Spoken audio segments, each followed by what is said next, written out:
What's up? What's up? Welcome to Porch News. This your man Tec9, aka Flex. If this your first time sitting and chilling on the porch with me, welcome, thank you, and have a seat. Don't forget to subscribe to the channel and that little bell on the side. Please press it and you will be notified each and every time that I drop new content. Today, I'm going to definitely pay some homage to one of my fallen and close friends, which is Soulja Slim. Rest in peace to Soulja Slim. You know, a lot of times people ask me, why did I wait so long to tell my stories 25 years, 30 years later? And I'm always stand on the fact that when I came home from prison after doing all that time, I sat and watched different videos of people telling the story about my friends and myself, and without even consulting with me to make sure that the stories were true and accurate. And I'm still living and here to confirm that for them and help them with those stories. So, you know, they would blatantly disregard that fact that I'm still here and still go ahead and tell their story for whatever reason. So I decided to make the conscious decision to take the power out of their hands and tell my own story while I'm still here to tell it. Like I said, I'm paying homage to Soulja Slim because Slim literally saved my life. It wasn't no secret that back then we had our riff-raff and 1-2 thing going on with Cash Money, and a lot of times, you know, things would get hot and heated. And at one point, Yellow went and shot Slim and Baby's house and cars up that was parked in front of their house. And you know, afterwards, you know, it wasn't no fact if you was a real uptown N-word, you know, you already know that, you know, you gonna come back and either you gonna retaliate with gunfire or you gonna, you know, put some kind of play put some kind of play down. So you know, after that happened, the rumor started floating around that it was money on Yellow head. And in true friend fashion, I automatically took into consideration that if it was money on Yellow head, it was going to be money on my head too, because if you saw Yellow, you saw me, and if you saw me, you saw Yellow. So, you know, I jumped in defense mode, and you know, I guess Slim heard the same thing because he was definitely tied and locked in with the Magnolia Project.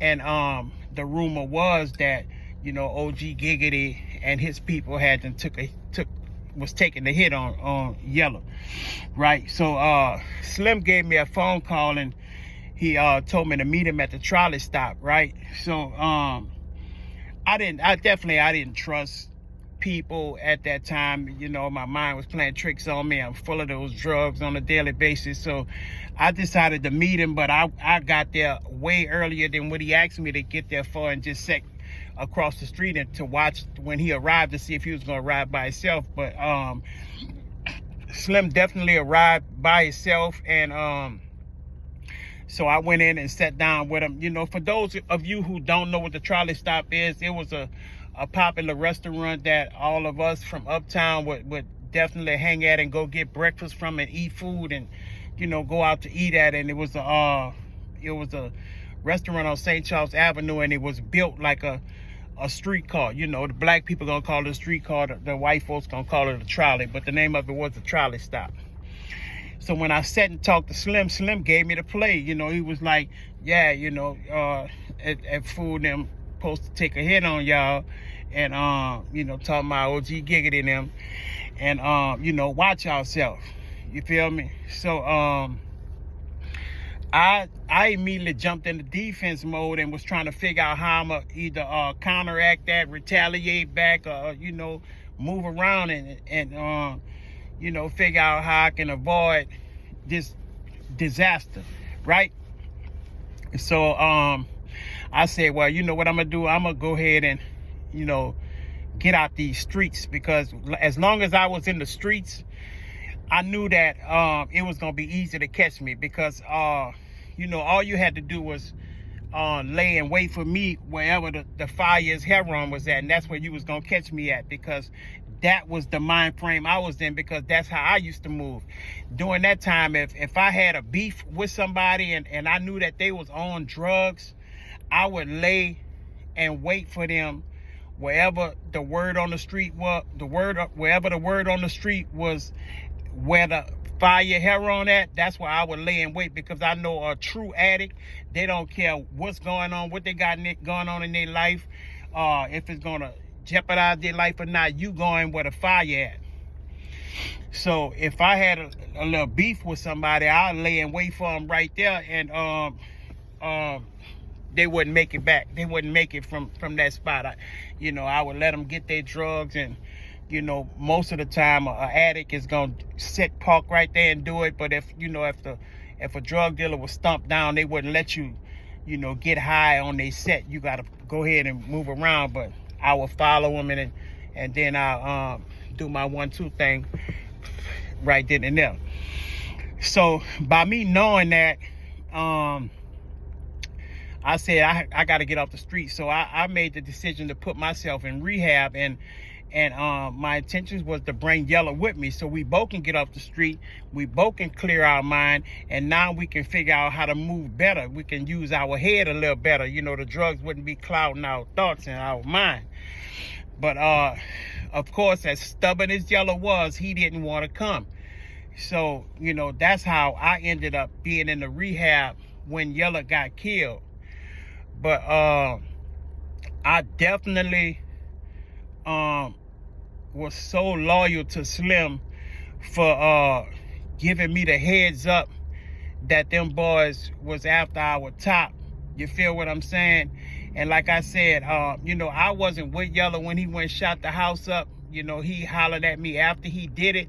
But at the same time, by me always with Yella, and Yella always with me, you can't see one without the other. I knew that I was gonna get the blame anyway. So I was definitely moving as if I really went with him to do that, even though I didn't. Like I said, I always felt like I was in debt to Slim for giving me a heads up, and that let me know that Slim really was a real one, because he was he was Magnolia to the bone, but he was also a loyal and great friend, because he could have sat back and watched all of this play out. But like I said in an earlier video, we fought for Slim to be on our Mac Mel Calio album, and I guess he felt how loyal we was to him, and he wanted to give that same loyalty back. So I feel like Slim definitely saved my life, and I tried to save Yella's life, because if he would have came to the rehab with me, who's this, I don't believe that he would have been where he was the night he got killed, and he wouldn't have allowed that clown to get in the truck with him the way he did. He would have been thinking with more logic on that night. But when you're on drugs, you really don't think with logic. You really move off of emotions. You feel me? So once again, I'm paying homage to Soulja Slim.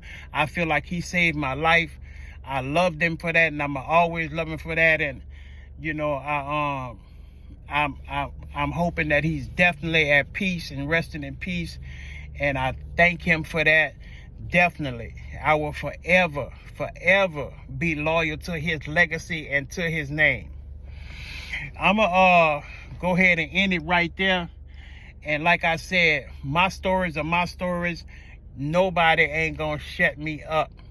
You feel what I'm saying? If my story's rubbing you the wrong way, go ahead and unfollow. Go ahead and, stay on that side of the fence with them other boys, and, do what you're gonna do. But I'm gonna tell my story while I'm here to tell it, because a lot of people butcher up my stories, butcher up the story of my life and the life of my friends, and they don't have no consideration to consult with me to make sure that what they're telling is accurate. I don't mind a person speaking and doing documentaries and whatever else they got to do about me, but if I'm here to collab with you about a story about me, then why not consult with me? You feel what I'm saying? So, you know, it is what it is, man. So that's why I got Porch News, and you know, there's so many people that appreciate Porch News because I'm giving them stories that they've always been curious about, and I'm just bringing them to life. You know, it's like a movie. The stories are in the works of being animated, so that's gonna be exciting. Y'all gonna love them.